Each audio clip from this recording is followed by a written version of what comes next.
When I moved to a quiet Arizona suburb, all I wanted was a fresh start, a little peace, and enough space for my bonsai trees.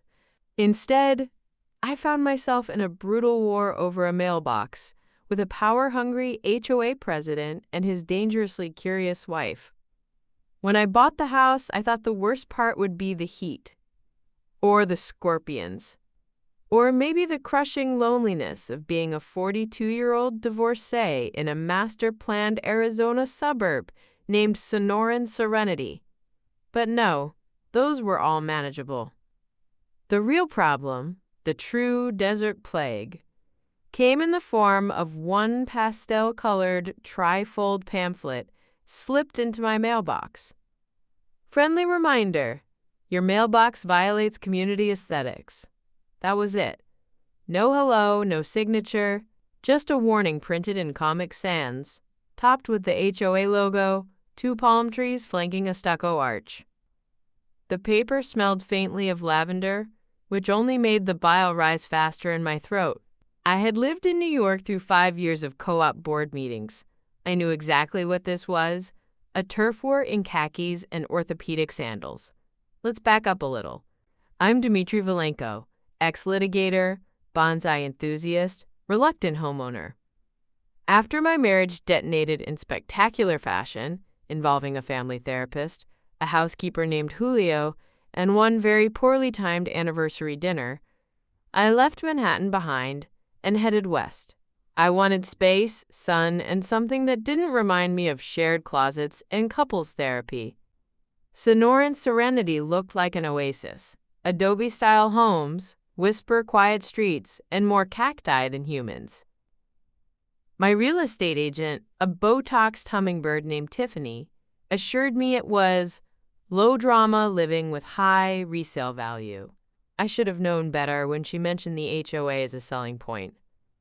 They're super involved, she chirped. Like, so organized. Yeah, like a cult is organized. Anyway, the house came with a decaying black mailbox that leaned slightly to the left. I replaced it with a brushed steel model I picked out online. Sleek, minimal, and honestly, kind of sexy. It was a mailbox you'd trust with your secrets. It even had a lock. I thought I was being responsible. That was Monday. By Wednesday, the friendly reminder appeared. By Thursday, a man appeared. Art. Imagine if a retired dentist mated with a bald eagle and became sentient HOA policy. That's art.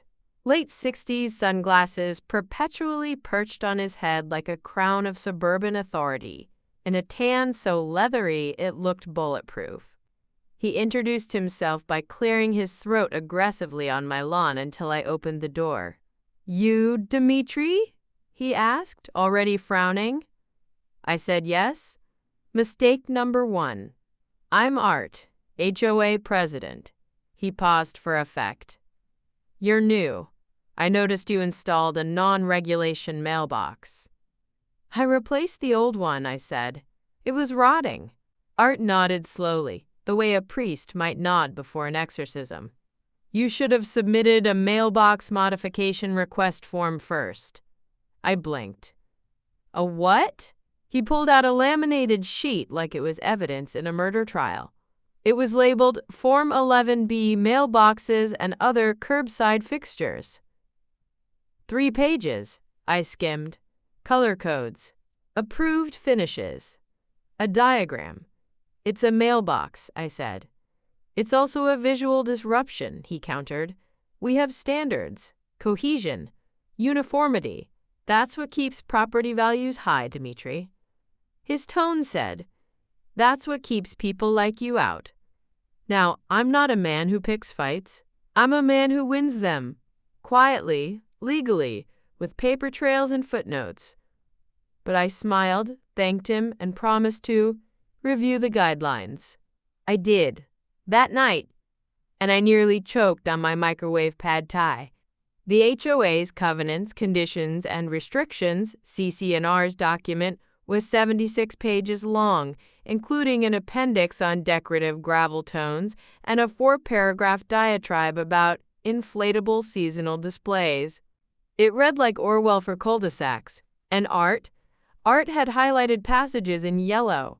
Yellow! There was nothing that specifically outlawed my mailbox. It didn't match the standard model, sure, but there were others on the street that didn't either. Some had flags, some had decals. One had a little ceramic frog perched on top, and I guarantee that frog never filled out Form 11B. But I wasn't just dealing with bylaws. I was dealing with a man who wore his HOA badge on a lanyard, a man whose sense of purpose came from enforcing mailbox homogeneity, so I decided to test him.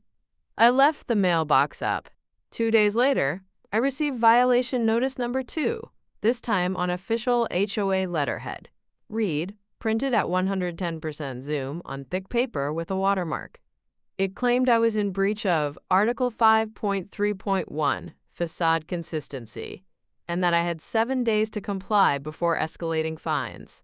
I called the HOA office. A chipper voice named Marcy told me Art was unavailable but extremely aware of the situation. "Is there an appeal process?" I asked. "Oh, absolutely," she said. "You just have to submit a violation dispute form. In person. On Tuesdays. Before 10 a.m. Of course, I began to realize that Sonoran Serenity wasn't a neighborhood. It was a suburban theocracy, and Art was its pope. The next morning, I was hauling my garbage cans back from the curb when I saw him again. Art, standing 2 driveways down, pretending to inspect a jacaranda tree, but very clearly watching me. And that's when I noticed her. Linda. She stepped out onto their porch in a white silk robe, sipping coffee. Blonde, elegant, and about 30 years too young for Art. She caught me staring and raised an eyebrow. I nodded awkwardly. She smirked and turned back inside.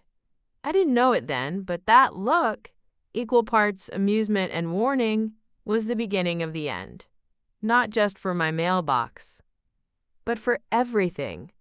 Because Linda read the CC and Rs for fun.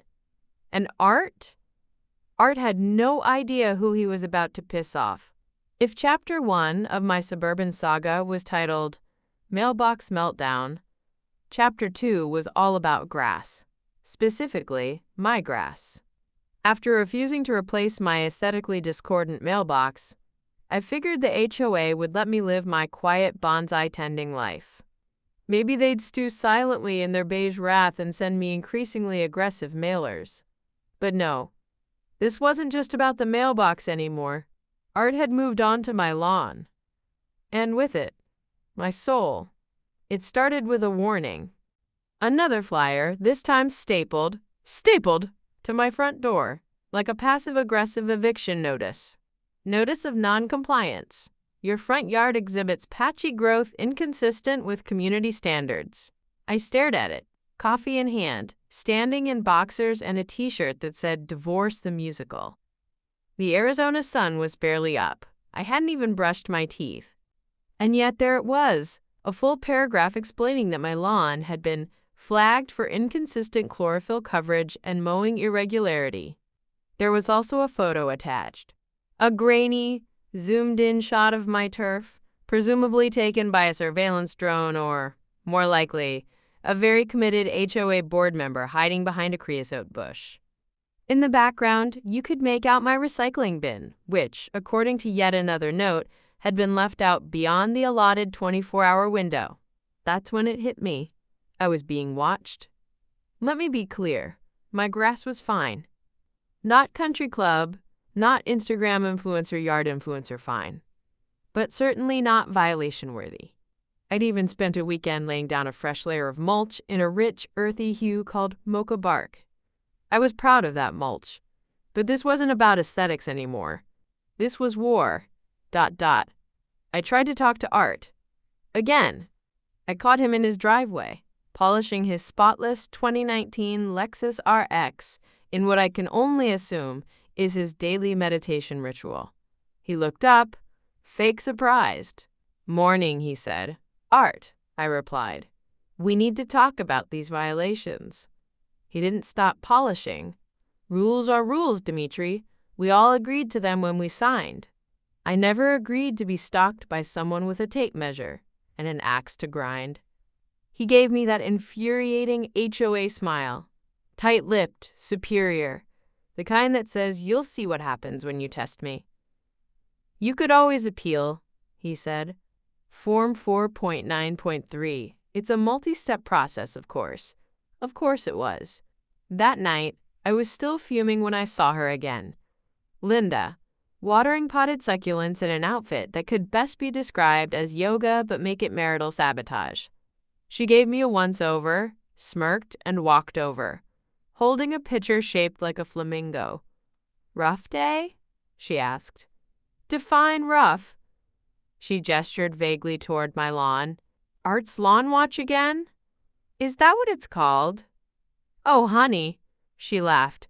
It's what I call it. He keeps a binder. A binder, color-coded with timestamps. I blinked. You're joking. Oh, no. He takes community cohesion very seriously. She rolled her eyes. He once cited a woman for planting sunflowers. Called them too whimsical. That's when I knew. I wasn't crazy. Art was. And Linda? Linda was the key. ... Over the next few days, things escalated. I mowed my lawn at exactly the recommended 2.5 inches. I trimmed the edges with a laser level. I even sprayed for weeds at 6:30 a.m. in full view of Art's security camera. Still, the notices came. One for excessive ornamental stones. One for unapproved solar lights. One for visible hose storage. I was being targeted, and the neighborhood noticed. At first, it was whispered. Subtle. I'd wave at a neighbor and they'd give me a tight smile, like they were afraid Art's vendetta was contagious. But then something changed. People started talking. There was this couple, Ron and Teresa, 2 houses down, who invited me for a backyard beer. I figured it was a sympathy gesture, but as soon as I sat down, Ron leaned in like we were at a mafia meetup. You've pissed him off, he said, clearly. No, like really. He did this to us last year. We put up a hummingbird feeder. He said it encouraged avian loitering. Jesus. Teresa nodded solemnly. We had to move it to the backyard. Then came Jerry, an ex-Marine who lived 3 streets over. He cornered me at the community mailbox unit. You're the mailbox guy, right? I nodded, bracing. He grinned. Good. About time someone stood up to that maniac. He tried to find me for hanging a flag on Memorial Day. What did you do? He winked. Let's just say my appeal letter included the phrase, First Amendment rights, you petty tyrant. That night, I got a knock on my door. It was Linda. She handed me a manila envelope. What's this? She sipped from her ever-present wine glass. Art's lawn violation matrix. I made copies.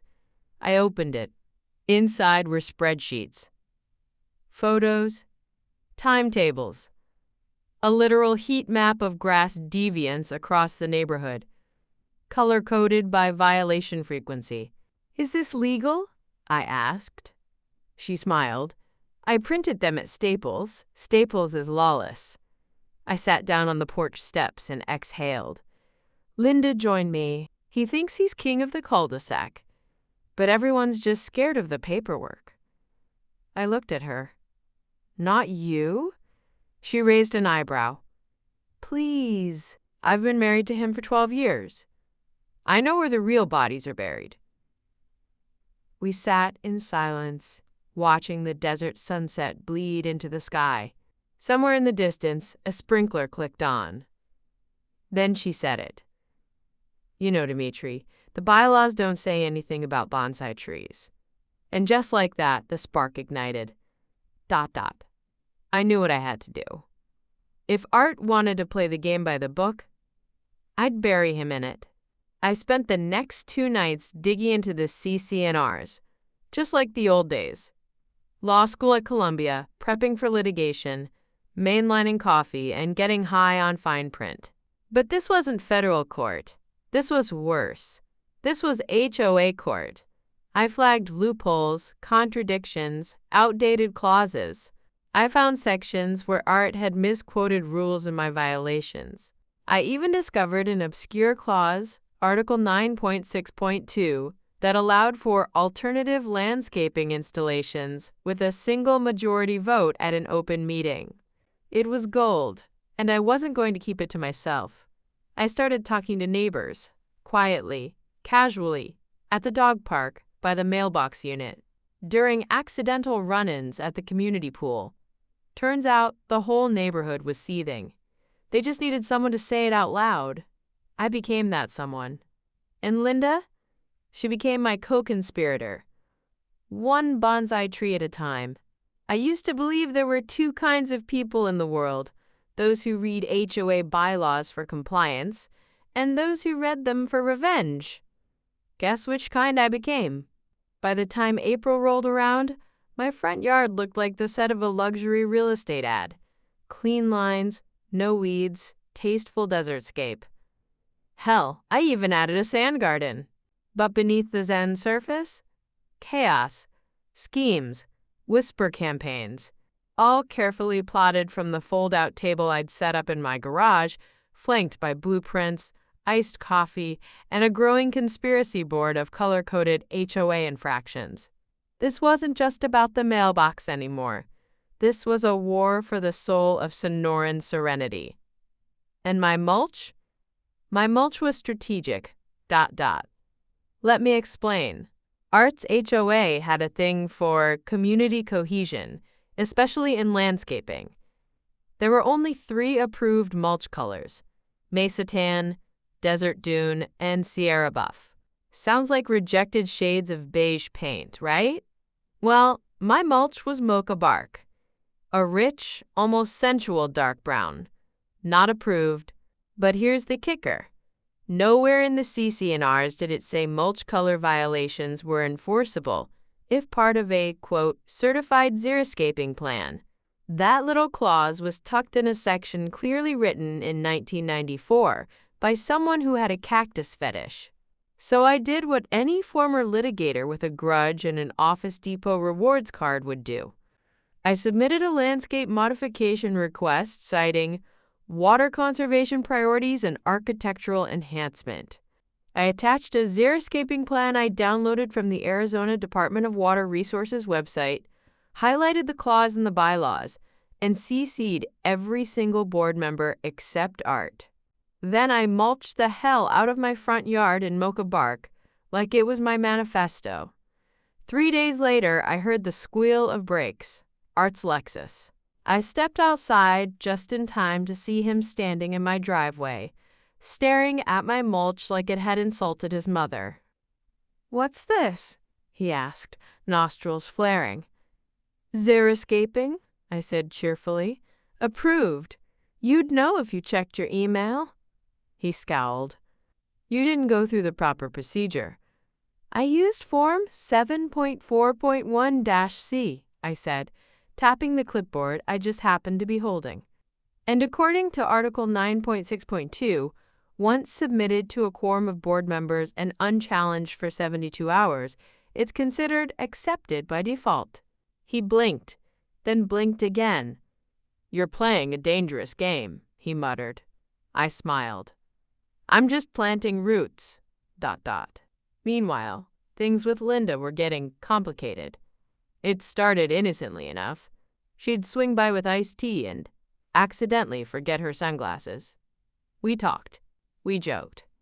We traded war stories about Art's tyranny. Her as the long-suffering wife, me as the lawn-dissident revolutionary. But then one night, she lingered too long. We were in my garage. I was explaining my plan for a decorative, dry riverbed feature. Legal, of course, thanks to a clause in Section 11.2. She leaned over to look at the sketches, and her hand brushed mine. "Do you ever miss the courtroom?" she asked softly. I looked at her. "Sometimes. But this?" I gestured to the garage full of maps and mulch samples. This feels personal. She smiled. Art doesn't realize who he's poked. Neither do I said before I could stop myself. And then, God help me, we kissed, surrounded by xeriscaping permits, mulch swatches, and a bonsai monthly magazine. I knew it was messy, complicated, doomed, but it also felt inevitable, like the slow build of a legal case. You don't know when the hammer's coming down, but you know it will, ... The next week, I planted 8 new bonsai trees along my walkway, all legal, all perfectly within guidelines for low-growth ornamental flora. Art, of course, filed a complaint. I responded with a 3-page counter notice citing Chapter 6.3.7, plus 2 photographs of other homes with similar plantings, including Art's own backyard, where he kept a row of suspiciously sculpted topiary hedges. He didn't respond, but someone else did. Jerry, the ex-Marine from 3 streets over, stopped me while I was watering. Word is, you're the loophole guy, he said. I shrugged. Just reading the rules. Well, we've got a few rules we'd like help with. You free Sunday? That Sunday, I hosted a casual landscaping Q&A in my backyard. We had snacks, lawn chairs, and one large laminated copy of the HOA bylaws spread across a folding table. It was glorious. Ron and Teresa came. So did Jerry. So did 6 other households, most of whom had never even met before. Turns out, Art had been terrorizing everyone for years. Fines for mismatched patio furniture. Cease and desists over garage paint. Someone even claimed he made her repaint her door because it was too coral.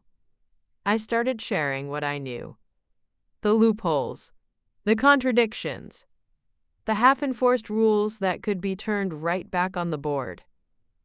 People listened. Someone brought beer. By sunset, we had an informal coalition. And by coalition, I mean we started calling ourselves the C&R Uprising. Yes, we made a logo. No, we didn't tell Art. ... Linda kept dropping by, but something had shifted. She looked different. Softer. Sadder. One night, she lingered after the meeting. Everyone else had gone. We stood outside under the stars, the desert air still warm. I'm leaving him, she said. I didn't say anything, she continued. Not for you, for me. I nodded. Good. She looked around. You're building something here. I'm building options. She stepped closer.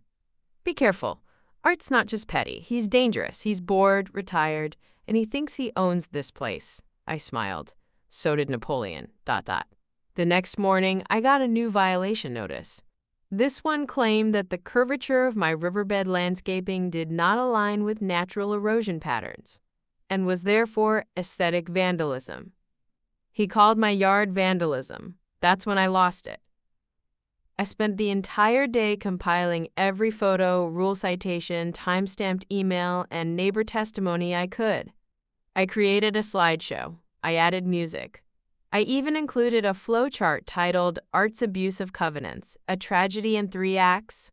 I submitted it to the HOA board. I demanded a public review at the next open meeting, and I made sure to CC Linda. ... Because now, it wasn't just about revenge, it was about reform. And Art? Art had no idea his little mulch war had just become a full-blown hostile takeover. If you've never been to an HOA board meeting, let me paint the picture for you. Imagine a bunch of people who peaked in middle management, gathered in a sterile multi-purpose room with terrible acoustics, folding chairs, and a deeply misplaced sense of authority. Now add donuts, a lukewarm coffee urn, and a scent that can only be described as Febreze covering despair. That's where the bloodbath began. The monthly Sonoran Serenity Homeowners Association board meeting held in the clubhouse next to the chlorinated crime scene they called a pool, had always been a sleepy affair. 3 board members, 2 board retirees, and Art, presiding like a sunburned Caesar over neighborhood trivialities. But not tonight. Tonight the seats were full, and I was responsible. ... I walked in with a flash drive, a red folder labeled Exhibits, and the smug self-satisfaction of a man who once won a $2.3 million settlement against a hedge fund using a single deposition error.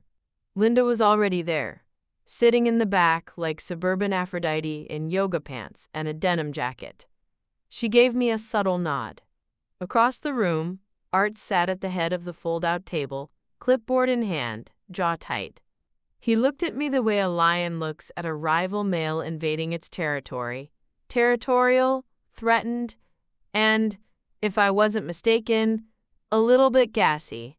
"Let's call this meeting to order," he barked, banging a plastic gavel with entirely too much enthusiasm. "First order of business, mailbox compliance updates."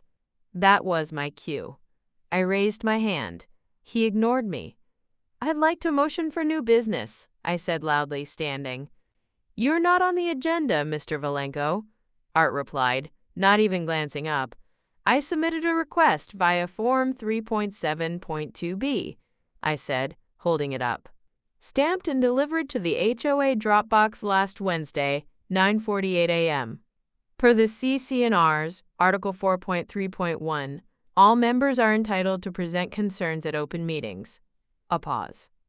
Marcy, the HOA secretary, a woman who had never not worn a brooch shaped like a cat, squinted at her paperwork. "He did. I logged it." Art glared at her like she'd betrayed him with a clipboard. "Fine," he muttered. "You have 5 minutes." "Great," I said, plugging in the flash drive. My presentation is titled, "Covenant Overreach and the Selective Enforcement Patterns of President Arthur Merriweather, a Case Study in HOA Tyranny." The screen flickered. The room gasped. Slide 1. A dramatic black and white photo of Art, mid-frown. The caption, "Power corrupts. So does too much fertilizer." I started calmly. Rationally, I presented timestamps and photographs of homes with unapproved paint, visible hoses, decorative flags, all ignored or grandfathered in, unless the homeowner had challenged Art. Then, mysteriously, a violation would appear within 48 hours. I played a recorded voicemail of Art berating a homeowner over a lawn gnome. "It's a distraction, Margaret. This is a community, not a circus." I even showed Linda's leaked spreadsheet. Yes, the lawn deviance heat map, highlighting that over 72% of violations had gone to homes within Art's line of sight. Slide 14 was titled, "The Great Mulch Hypocrisy." It included side-by-side photos of my yard and Art's own back garden, where, surprise, he used an unapproved slate bark mulch blend. Art's face turned the exact shade of desert dune mulch, beige with undertones of fury. "You've clearly spent an unhealthy amount of time on this," he said stiffly. "Oh, I agree," I smiled. "It's almost like I had no choice." Then I went for the kill. "Finally, I'd like to motion to introduce a vote of no confidence in President Merriweather on the grounds of selective enforcement, abuse of power, and gross misuse of HOA resources." Gasps, murmurs, an audible "holy crap" from the snack table. Art stood. "You can't do that." "Actually," Marcy piped up, flipping through her binder, "Article 2.6.3 says any voting member can introduce a confidence motion with 10% community backing. And she looked at her clipboard, cheeks pink. "I have 12 signatures here." She handed them to me like a rebel handing a sword to a general. Art looked like he was about to combust.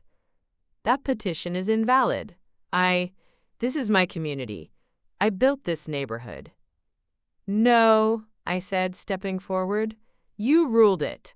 You terrorized people over grass blades and mailbox paint. You forgot this place belongs to all of us."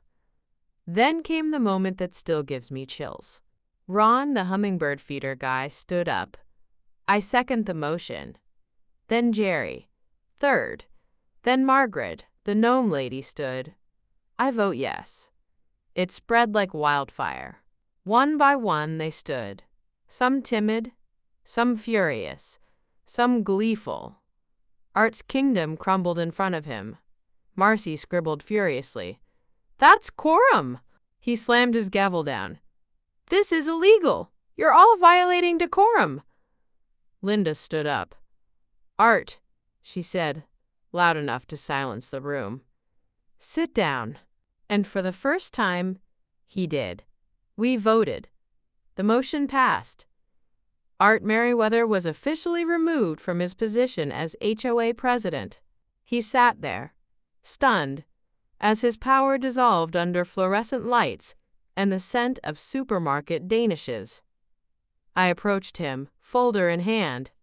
Per Article 2.7.5, you're required to hand over all HOA documentation and keys within 48 hours.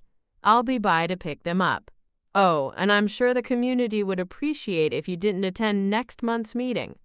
He didn't speak. He didn't move. He just stared at the slideshow, now paused on slide 21.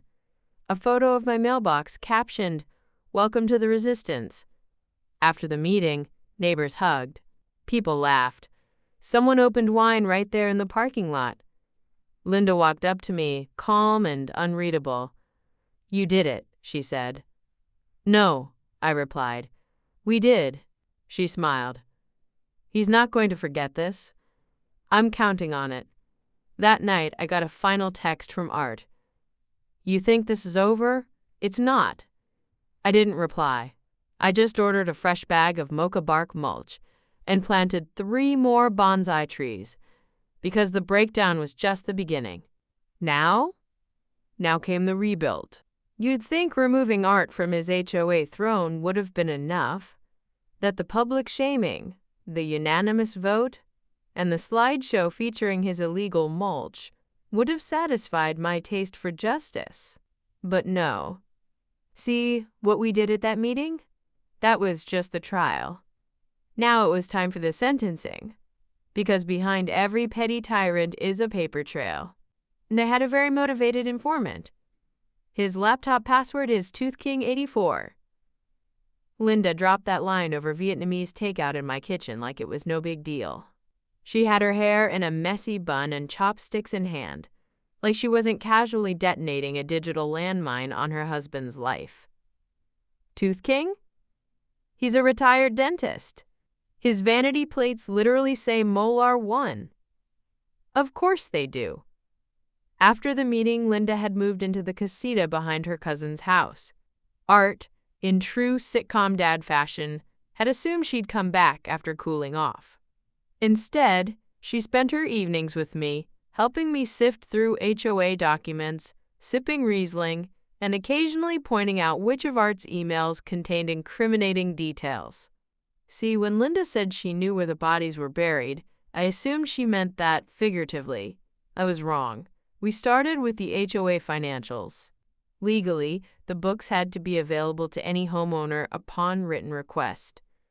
So I filed one in triplicate, and Marcy, newly emboldened after her quiet coup, handed over the last 5 years of budgets, expense reports, and meeting minutes. It was a mess. There were line items that made no sense.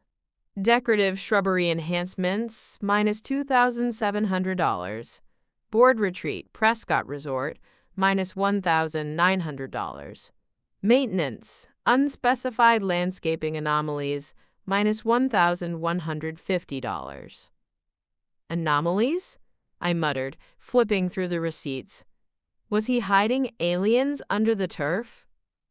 Linda raised an eyebrow. He did say Jerry's dwarf olive tree was unnatural. But then we found it. A pattern. Over the past 3 years, multiple payments had gone to the same vendor, Merriweather Property Solutions, LLC. Yeah, his own name. A quick record search through the Arizona Corporations Commission confirmed it. Art had created a dummy landscaping company registered to a P.O. box and had been funneling HOA funds through it for maintenance projects he never actually paid anyone to complete. He was billing the HOA to trim his own hedges. It was beautiful, disgusting, illegal. I laughed so hard I spilled pho on the violation notice still taped to my fridge. Of course, I didn't stop there, because there was also the small matter of those mailboxes. Art had claimed they needed replacing last fall. He'd initiated a mandatory mailbox upgrade initiative, forcing 28 homes to buy new, regulation-compliant boxes from a vendor he personally selected. Vendor, Southwest Streetscapes, Inc. Owner, Arthur Merriweather, Jr., his nephew. I was halfway through building a spreadsheet of all his backdoor deals when Linda handed me a flash drive. "Found this in his sock drawer," she said. Just labeled HOA Private. It had everything. Recordings of closed-door special sessions that should have been open to the public. Drafts of violation notices with pre-written templates. Use this for the dog lady on Hawthorne Court. A folder titled Dissenters, containing photos of my house, time-stamped and annotated like I was a suspect in a federal case. He even had a document labeled Opposition Watch List. I was listed as Code Red. I printed that one, framed it, hung it above my bonsai shelf. By now, the CC&R uprising was more than a few angry neighbors. It was a movement. We met weekly. We had bylaws, a logo, a Slack channel. Jerry had even started designing HOA board campaign flyers with phrases like "Reclaim our yards" and "No more fear fines." And I had one goal: expose Art so thoroughly he couldn't show his face in a Lowe's without someone whispering, "Embezzler." So I prepared the packet, 67 pages, indexed, tabbed, and bound. Title: Covenants Uncovered, a forensic audit of the Merriweather regime. I included the LLC records, bank statements from public records, screenshots of internal emails, tavenants from public record, a sworn statement from a landscaper who never got paid, a spreadsheet of fabricated violations versus actual infractions. Medi. I hand-delivered a copy to every board member. I left one in Art's mailbox, wrapped in mocha bark mulch. Then I submitted an anonymous tip to the Arizona Department of Real Estate's HOA division, and another to the local news. I figured it would take weeks. It took 4 days. The first domino fell when Channel 7 ran a story titled HOA or Personal Piggy Bank, Local President Under Fire. They showed up with a news van. Marcy called me 5 minutes before the segment aired, nearly hyperventilating. "They have a drone," she said. By dinner, the whole neighborhood knew. People stood in their driveways, watching the broadcast on their phones. Linda brought over champagne and 2 folding chairs. We toasted in my front yard under the glow of my perfectly regulation-approved solar lights. Art didn't come out of his house that night, or the next. 3 days later, the board held an emergency vote to remove him from all HOA responsibilities pending an audit. By the following week, a civil investigation was underway. I heard whispers that Art had lawyered up, though frankly I doubt any firm would take him. Not after I posted my annotated copy of the CC&Rs online, highlighting every clause he violated with footnotes. It went neighborhood viral. Even Margaret, the gnome lady, printed it and stapled it to her front door. That Sunday, I got one final delivery, a manila envelope slid under my door. No return address. Inside, a letter in Art's handwriting. "You've destroyed my name, my reputation, my legacy. But the HOA was never about me. It was about order. Without someone to enforce the rules, this place will fall apart. You'll see. A. Merriweather." Attached, a single Polaroid photo of his old mailbox, the one I replaced, the one that started it all. On the back, in all caps, "Yours still looks stupid." I hung it next to my framed Code Red print. Because Art was right about one thing. This neighborhood needed rules, just not his. There's something almost holy about watching a tyrant fall, not with violence or flames, but with voting slips, flower beds, and a slow, humiliating unraveling in full view of their neighbors. Art Merriweather wasn't dragged from power. He was escorted out politely, one flamingo at a time. Let me explain. After the financial audit and HOA hearing were announced, Art disappeared from public life. Rumors spread fast. Some said he was hiding in Sedona with his sister. Others swore he'd been spotted crying into a bucket of Arizona sweet tea at a Sonic drive-thru. What we did know, he no longer controlled Sonoran Serenity. But bureaucracy doesn't leave a throne empty for long.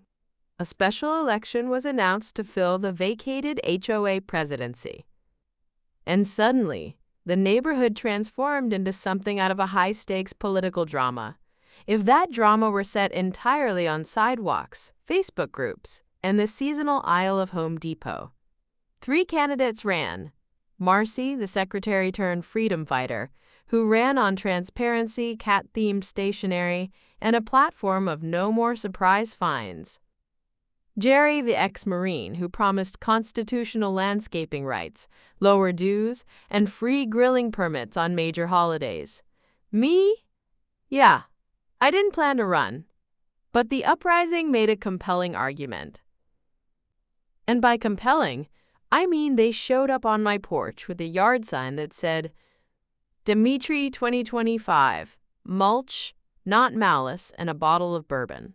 Linda designed the logo. It looked like a gavel smashing through a topiary. How could I say no? The campaign was ridiculous. We had debates on lawn height. Flyers with slogans like, trim the budget, not your freedom. Someone even tried to sabotage my candidacy by anonymously posting a photo of my recycling bin being left out overnight. I responded by putting a second bin out the next night, labeled Freedom of Refuse, and posted it to the community Facebook page with the caption, I stand for your right to trash tyranny. The post got 143 likes. Art didn't like it. He may have been banned from attending meetings, but his ghost lingered, especially when Linda and I started appearing in public together more openly. People talked. They always do. But most of them were just happy. Happy someone stood up. Happy they could hang a wind chime again without fear. The tide had turned. Election Day was held in the clubhouse, beneath a string of faded welcome home banners that no one had bothered to take down. Voters came out in droves, flip-flops, fanny packs, and clipboards in hand. One elderly man brought his emotional support turtle. Votes were counted manually by Marcy's niece, who wore a t-shirt that said, Audit this, with a cactus flipping the bird. Final tally. Marcy, 21 votes.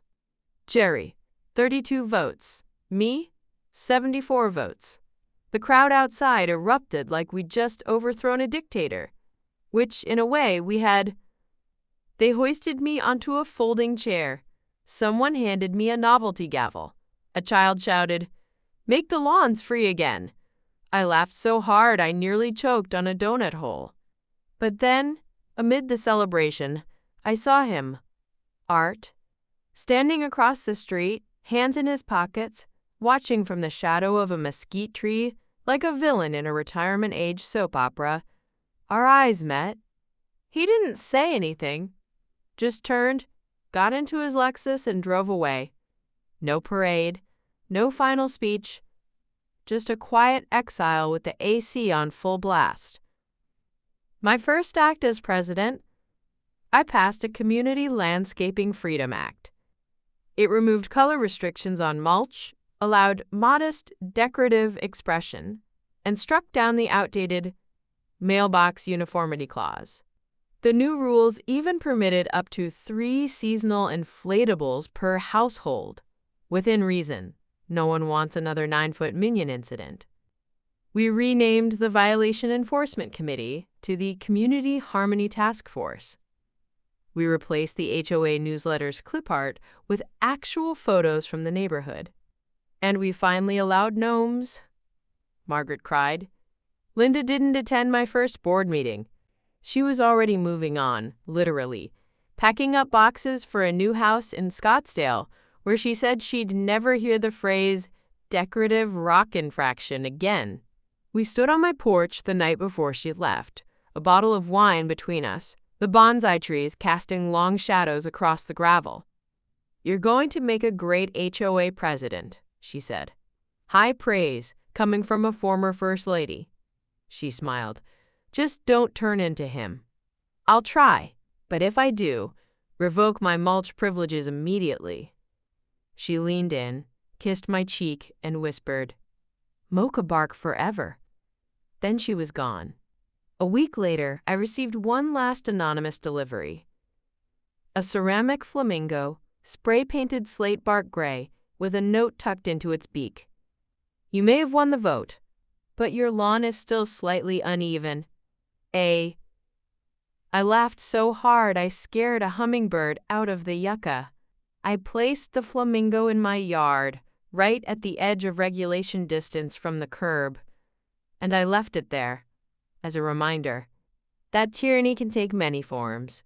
Clipboards, mulch codes, a man named Art with too much time and too little grace. But so can resistance. And sometimes, it starts with a mailbox.